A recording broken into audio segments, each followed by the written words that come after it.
Good to have you on SpaceX Daily, episode 48. It's July 29th, 2026, and I'm Patrick in Vancouver. Here's what's happening at SpaceX today. Ship 40's continued float after Flight 13 gives SpaceX its first long-duration dataset on an intact upper stage thermal protection system in seawater. SpaceX confirmed the ship upper stage completed its landing burn and splashdown intact on Flight 13. Imagery gathered by the recovery team shows the vehicle still on the surface with no visible structural breach. Elon Musk stated a dedicated ship is en route to retrieve the stage for post-flight inspection. The extended float period supplies the first extended seawater exposure dataset on the current heat shield tile and skirt configuration. Recovery operations will focus on preserving the as-flown condition of the tile array and skirt ring for laboratory analysis. The data will quantify salt ingress, residual bond strength, and any hydrodynamic deformation accumulated over multiple days. This follows the Flight 13 performance details we discussed yesterday and supplies the next concrete data point on upper stage reuse durability. Flight 13 placed the first Starlink V3 satellites into orbit during the ship upper stage's orbital phase. These satellites carry upgraded laser link terminals and higher power phased array antennas compared with prior generations. The deployment marks the first on-orbit test of the V3 bus design under Starship mass and volume margins. Early telemetry will be compared against Falcon-launched V2 mini units to quantify the performance delta. The V3 units also incorporate revised power and thermal subsystems sized for the increased aperture and processing load. Ground stations are already receiving beacon signals that confirm initial attitude control and solar array deployment. A spent Falcon 9 second stage is projected to impact the lunar surface in the coming days after a prior mission left it in lunar transfer trajectory. The stage will strike the moon at several kilometers per second. Impact location and timing are being refined with updated orbital elements. The event supplies an unplanned high-speed kinetic test of lunar regolith interaction at energies relevant to future lander designs. Observers expect the impact flash and ejecta plume to be captured by Earth-based telescopes and lunar orbiters already in place. The data will help calibrate models of crater formation and seismic coupling used for Artemis landing site assessments. The Federal Aviation Administration proposes waiving certain environmental reviews to shorten launch license timelines for SpaceX and Blue Origin. The draft rule would allow operators to reference prior environmental assessments rather than repeat full studies for each incremental change. SpaceX's Starbase and Cape Canaveral sites would see the largest reduction in paperwork lead time. The change directly affects cadence targets for both Falcon and Starship vehicles. Agency staff noted that the proposal still requires public comment and coordination with other federal offices before final adoption.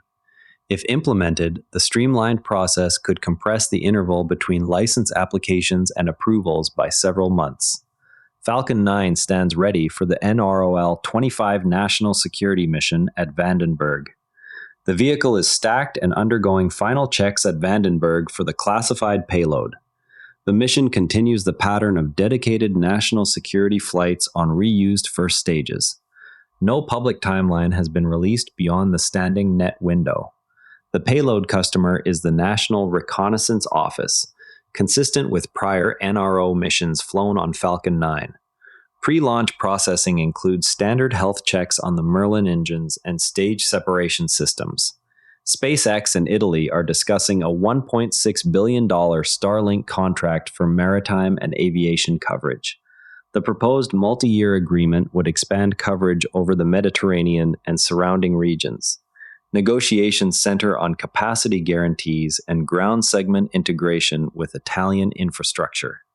No final terms have been announced. The deal would add dedicated gateways and user terminal certification pathways for Italian operators. Italian defense and civil aviation authorities are participating in the technical discussions. AST SpaceMobile booked 3 additional Bluebird satellites on Falcon 9 for an August 5 launch. The satellites will test direct-to-cell connectivity in partnership with existing mobile carriers. This marks the second dedicated Falcon 9 mission for the constellation after an earlier rideshare. The August 5 window is the first of 3 planned launches that will populate the initial operational plane. Each Bluebird carries a large phased array antenna designed for direct communication with unmodified handsets. 24 additional Starlink satellites reached orbit on a Falcon 9 launched the day after Flight 13. The mission used a previously flown first stage that completed its 20th flight. Deployment occurred into a 550-kilometer circular orbit for the broadband constellation. The booster was recovered on the drone ship after separation, continuing the high reuse cadence established on the Falcon fleet. All 24 satellites reported nominal deployment and initial orbit-raising burns within the first hour. Observers on the ground are circulating 2 new videos of Ship 40's landing burn that show the visible plume interaction with the ocean surface at ignition. Indian Ocean maritime trackers report the recovery vessel's approximate heading and estimated arrival window based on public AI's data. Several users posted annotated imagery comparing the current tile pattern on Ship 40 with earlier test articles. One thing worth watching is that NASA heat shield specialists have stated that Starship's current tiled thermal protection approach may prove a developmental dead end for repeated lunar return entries. The assessment centers on tile attachment durability under higher energy trajectories and the difficulty of inspecting or repairing the array between flights. Resolution would require either a redesigned attachment system or a shift to an ablative or metallic alternative. The critique draws on decades of shuttle and Orion experience with reusable versus single-use thermal protection. On the AI front, Grok 4.6 and 4.7 releases are scheduled in quick succession, with early specifications pointing to expanded context length and improved tool use capabilities inside Cursor. The paired releases continue xAI's pattern of rapid iteration on the same training cluster used for prior Grok versions. Cursor introduced an India-only subscription tier priced at 649 rupees per month, aimed at the country's large developer base. The tier is positioned as an entry point for students and smaller teams while preserving access to the same model routing features available in higher tiers. Cursor customers are pushing back on proposed price increases during contract renewals, citing usage patterns that already favor lower-cost model routing. Enterprise teams report that the majority of their daily edits are now handled by the cheaper models without quality regression, reducing the effective cost per token. Cursor has patched a high-severity Git vulnerability that remained open for 7 months before remediation. The delay drew internal review of the project's security response process and prompted updated triage timelines for future reports. From an engineering standpoint, the Ship 40 float supplies the first real-world dataset on how the current tile-to-skirt interfaces behave when salt water sits against them for days rather than minutes. The key unknowns are capillary wicking along the tile edges, galvanic effects at the metallic skirt ring, and whether the adhesive bonds lose shear strength once seawater reaches the substrate. Each of those mechanisms scales directly with exposure time, so 4 days of continuous contact gives a measurable step change over the short-duration splashdowns seen on earlier flights.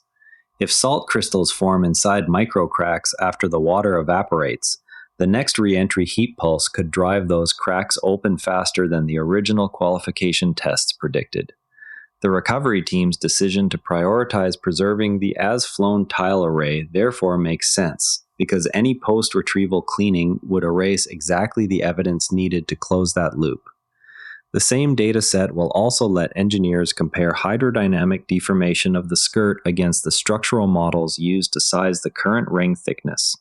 A clear result either way feeds straight into the next tile attachment revision or confirms that the present configuration already meets the repeated use margin for lunar return energies. Before we go, watch for the first port side inspection images once the recovery vessel reaches Ship 40.